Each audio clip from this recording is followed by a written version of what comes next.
This reaction video is going to be interacting with some content related to Daniel Penny, who some of you know who he is.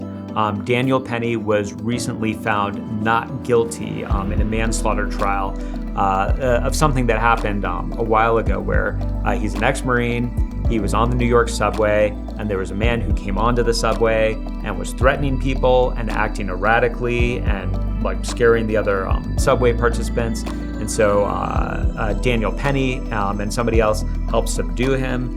Daniel Penny, he was still resisting, so Daniel Penny had him in a chokehold that eventually, he released him when the police officers got there, but then later on, the man who he had in this chokehold died from it. And so there was this manslaughter charge, and the nation was sort of divided on like Daniel Penny, a hero for stepping in, Daniel Penny, a villain for killing somebody who just was a mentally ill person on the subway. And so this is shortly after he was found not guilty, and this is one take on the whole thing. The Daniel Penny trial was really a mirror for a debate that this country is having about masculinity, right?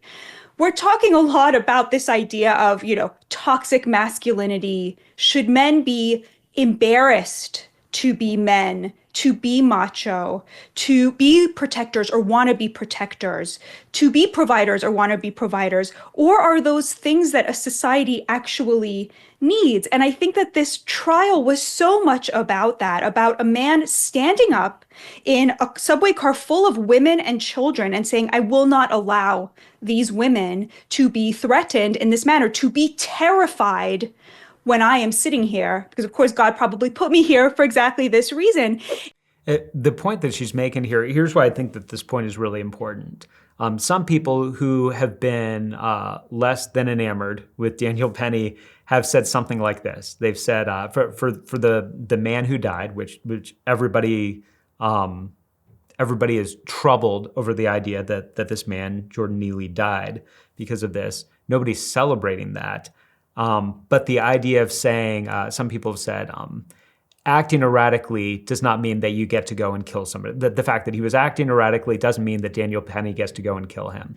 Now, it's a very frustrating way to react to it because I think it seems clear from both the video and the intent and just the overall situation, that was not what happened. What did not happen is that Daniel Penny looked at a situation and said, this person is acting erratically, therefore I am going to go kill him.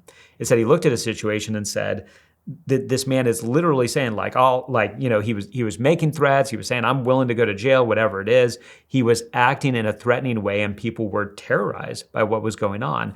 And he chose to step in order to put himself in harm's way in order to protect others. Now, there's valid questions about, did he go too far? Was the chokehold, should he not have done that particular chokehold? All of that, I feel like that's fair game to talk about. But the bigger question within all this is the question of, do we want to penalize somebody for doing this sort of thing? And what she's saying, particularly about sort of men and manhood and masculinity, I think is really important on this because, at least for me, what I see in here is like, all right, this is an imperfect situation. I'm not an expert in chokeholds, so I'm not going to weigh in deeply on the appropriateness or the time or any of that because I just sort of have my gut on this whole thing. But when I look at this, I say what you had was a man stepping forward and using his strength as a man and using his courage as a man in order to protect other people so that they would not need to be afraid of this situation. And it's very troubling, the idea that would be punished. And even the fact that he was on trial, I think points towards the idea of like, hey, be careful before you look to do something that many of us would look like as a pretty heroic thing to do. And I think the way that you saw this case was very much, what side of this debate do you fall on? Do you think that a society actually needs strong men, providers, defenders, men who are proud to be men in order to function? Or do you think that we should continue down the leftist path of demanding that men apologize for being men, just like we've demanded that white people apologize for being white? And what this verdict shows, Megan, is that this is not a divide between left versus right. This is a divide between a leftist crazy elite who hates this country, hates men, hates white people, And the rest of us who are totally united around love of country, love of our fellow Americans, regardless of their race, and the desire for women and children to be protected and safe, and for men to be able to take pride in being men.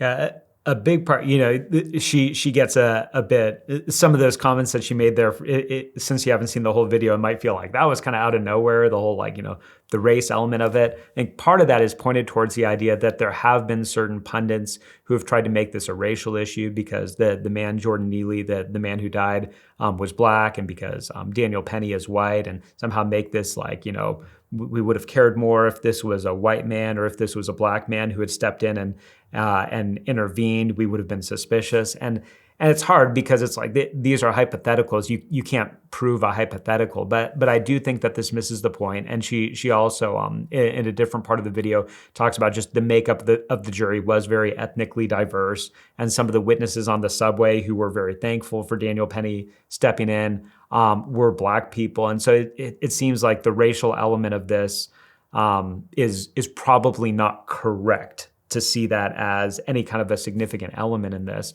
but instead to look at it as the question that she was bringing up. And I think that this is important for society as a whole, but important specifically if we're looking at our society and we're saying, all right, the whole toxic masculinity thing is weird because those who talk about toxic masculinity will often say, we're not saying that masculinity itself is toxic.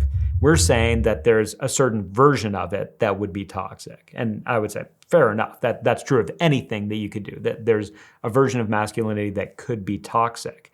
And so then the response to that is to say, all right, well, what are we saying to men and boys to say, here is the proper, the godly, the good, the wonderful, the life-giving version of masculinity? And if we can't think of anything that we would say to them that wouldn't also apply to women, then I think we're missing something.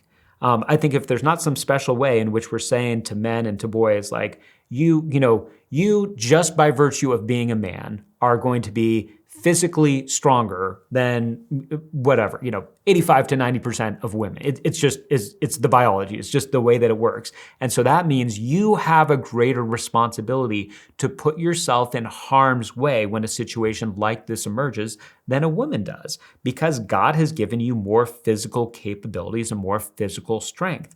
And there's something very appropriate about that. If you're married, you as the man should be the one who goes and checks on noises that you hear downstairs. You shouldn't send your wife down to do that. If there's somebody, like I try to do this even when my wife and I are walking, if there's somebody coming towards us, and if there's even any sense in which I'm like, this guy, I'm not 100% sure if it's on the up and up, I always try to make sure I'm between that person and my wife. And nothing's ever come of it, but it's just like, all right, if he's going to do something, he's going to get me before he gets her.